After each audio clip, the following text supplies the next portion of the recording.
Hello, Sir Emmanuel. Kumusta po? Red Panther Sir Eman here. So, ito sir, unboxing and testing natin sir yung unit na order nyo.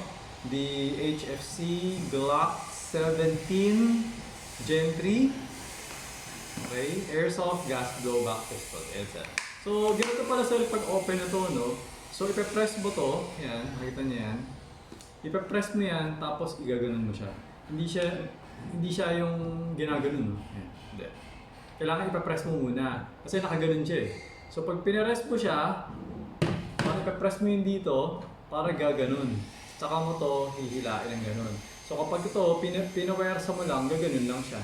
Medyo matigas. Pero pag pinawersa mo, malamang kaya naman. Okay?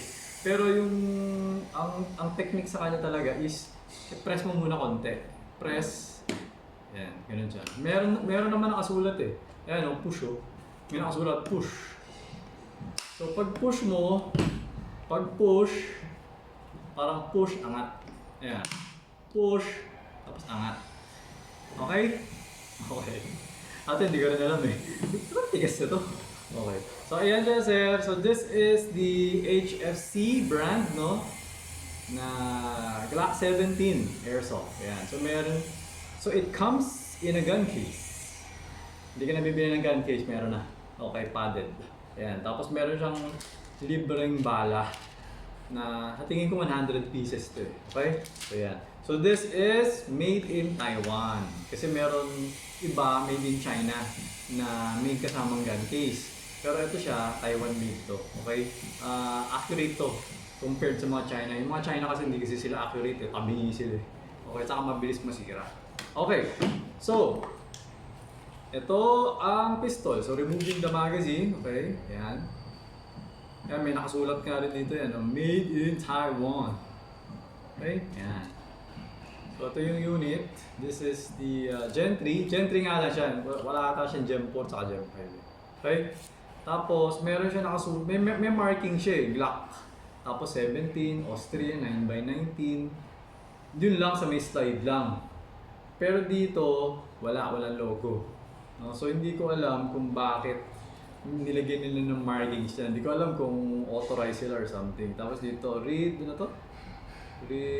manual before use, made in Taiwan. Ayan. Tapos, teka lang, may manual na to. May manual.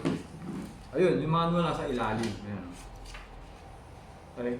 Sa ilalim nung pad. Yung goma, yung padding. Ayan, okay. So, yan. Alright. So, lagyan na natin ng BB para matesting na natin. Okay. So,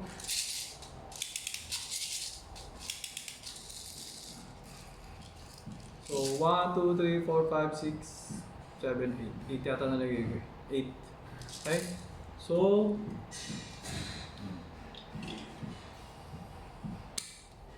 okay. So, meron ako tingnan. Hindi siya parang hindi siya pareho kay Wii. So, hindi ako sure kung compatible sila, no? So, if ever naman na kailangan mo ng extra magazine ng HFC, meron naman tayong magazine for it. Meron naman tayong extra mag. So, ako kasi mas gusto ko yung pag original, original. Ayoko yung iba-ibang mag yung ginagamit. Unless, tested na compatible talaga. Okay? So, okay. Alright. Tapos, ito, meron din siyang lock, no? So, yun, parang trigger lock.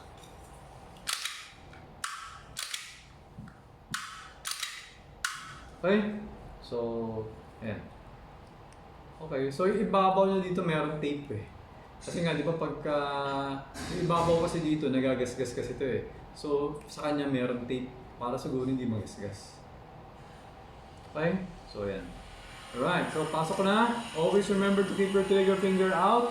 Make sure that the muzzle is always pointed at the safe direction. Okay? Pasok ko na. Tapos, sige lang, buksan ko lang ang prone natin. Okay? So, kakasok ka na. Hilaan mo lang yun. Dito. Okay? So, firing. Alright. 346.4. 339.1. So yung 334.1, so yung blowback niya parang same siya kay WE. Same kay WE, tama. Same. Okay, so okay. Parang mas smooth ng konti. 332.6, parang mas siguro mas mahina ng konti yung blowback.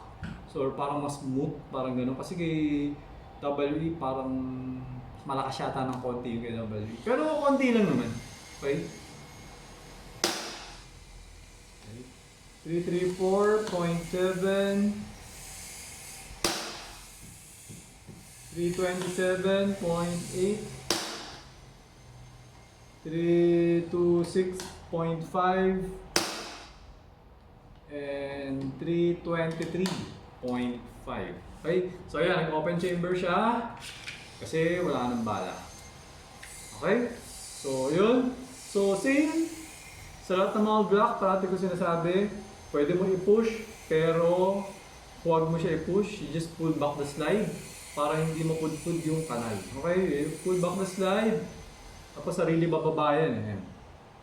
O, di ba? Bumaba. Bitawan mo lang. And then, hammer down para hindi siya puputok kapag ka papasok.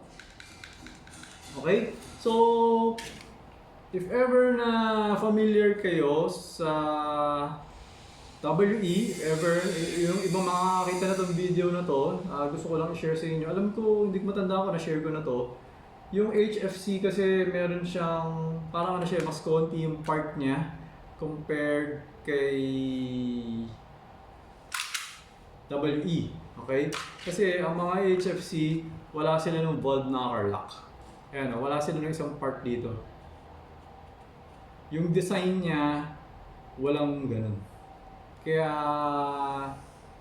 one less part na masisira. Kasi yung valve knocker lock kasi na yun, yung parang ano, parang disconnector, yung tawag nila minsan, disconnector or valve knocker lock. Nakuputol kasi yun eh. So since ito, yung design niya, walang ganun, wala mapuputol. Okay, so parang ganun. Parang bawas ng isang part. Ganun, yun yung sa kanya. Yun yung kay HFC. Hindi ko na matandaan kung na-vlog ko na yun before o hindi. So ngayon, since ngayon nag-testing tayo, yun, sinabi ko na. Okay? Okay. So, ayun, Sir Emmanuel, okay na tong unit mo. So, ipapak ko na siya kasama nung mga gas sa kabala, loader, and silicone dupe para madala ko na siya sa courier. Okay? So, ayun sir, thank you for your order. Until next transaction po, always remember to stay safe, stay great, be good, and be thankful always. God bless po sir. Bye-bye.